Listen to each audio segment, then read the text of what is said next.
నారా చంద్రబాబు నాయుడు గారు ఎన్నికలకి 3 నెలల ముందే ఓటమిని మానసికంగా అంగీకరించినట్లు కనపడతా ఉన్నాడు. ప్రతి క్షణం జగన్ గారిని చూసి భయపడి జగన్ గారు ఈ రాష్ట్ర ప్రజలకు ఇస్తున్న భరోసాను చూసి కలవరపడుతూ తన మనస్తత్వానికి వ్యతిరేకంగా అనేక సంక్షేమ పథకాలని కేవలం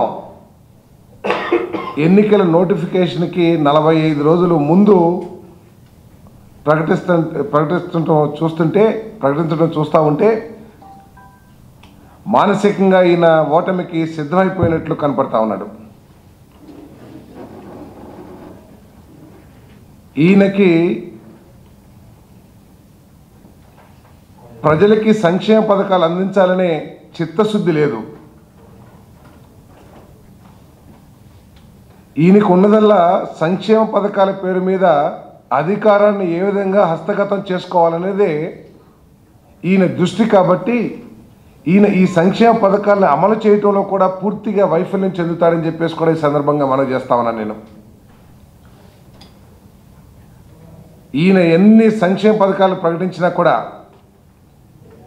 ఈ భారతదేశంలో సంక్షేమ రాజ్యానికి రారాజు వైఎస్ రాజశేఖర రెడ్డి అయితే యువరాజు కాబోయే రారాజు జగన్మోహన్ రెడ్డి గారు అని చెప్పేసి ఈ సందర్భంగా చెప్పక తప్పదని చెప్పేసి కూడా మీకు మనవి చేస్తా ఉన్నా. నేను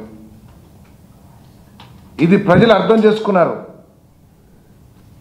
జగన్మోహన్ రెడ్డి గారు ప్రకటించిన నవరత్నాలు కానివ్వండి, జగన్మోహన్ రెడ్డి గారి పాదయాత్రలో అనేక వర్గాల ప్రజల్ని కలిసినప్పుడు వాళ్ళు ఎదుర్కొంటున్న సమస్యల్ని దృష్టిలో పెట్టుకుని ప్రకటించిన పథకాలు కానివ్వండి, వీటన్నిటినీ చూసిన తర్వాత ఈ రాష్ట్రంలో ప్రజలందరూ కూడా మానసికంగా సిద్ధమైపోయారు జగన్మోహన్ రెడ్డి గారు కాబోయే ముఖ్యమంత్రి అని చెప్పేసి.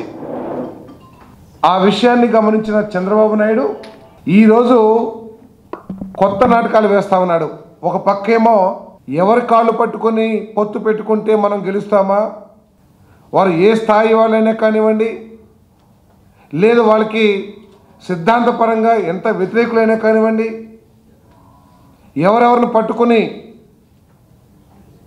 ఎవరెవరితో పొత్తులు పెట్టుకుని హస్తగతం చేసుకోవాలని చెప్పేసి ఒక పక్క, జగన్మోహన్ రెడ్డి గారు ప్రకటించిన పథకాలని కాపీ కొట్టి వాటిని ఇప్పుడు హడావిడిగా ప్రకటించి కనీసం ఎక్కడ నాకు తెలిసి క్యాబినెట్లో చర్చించడం కానీ పార్టీలో చర్చించడం కానీ ఎక్కడ కూడా వార్తలను చూడాల. అంటే ఆయనకి వెన్నులో వణుకు పుట్టి ఎన్నికల ముందు ఏదో ఒకటి చేయాలని చెప్పేసి తాపత్రయపడుతున్నారని చెప్పేసి మనం చేస్తాను. నేను 2014 ఎన్నికల్లో కాపీ కొట్టాడు రాజశేఖర రెడ్డి గారి పథకాలన్నీ కూడా. పథకాలకి పేర్లు మార్చాడు తప్పితే పథకాల్లో ఎక్కడా కూడా తన ఆలోచన కానీ తన పార్టీ యొక్క సిద్ధాంతం కానీ లేదా పాత పథకాల కంటే ఏమాత్రం మెరుగుపరచడం కానీ చేయకోకుండా రాజీవ్ ఆరోగ్యశ్రీని ఎన్టీఆర్ వైద్య సేవలని చెప్పేసి ఆ విధంగా పేర్లు మార్చుకొని కాపీ కొట్టడానికి ప్రయత్నం చేశాడు.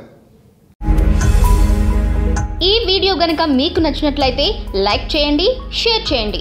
మరిన్ని వీడియోస్ కోసం మా ఛానల్ను సబ్స్క్రైబ్ చేయండి.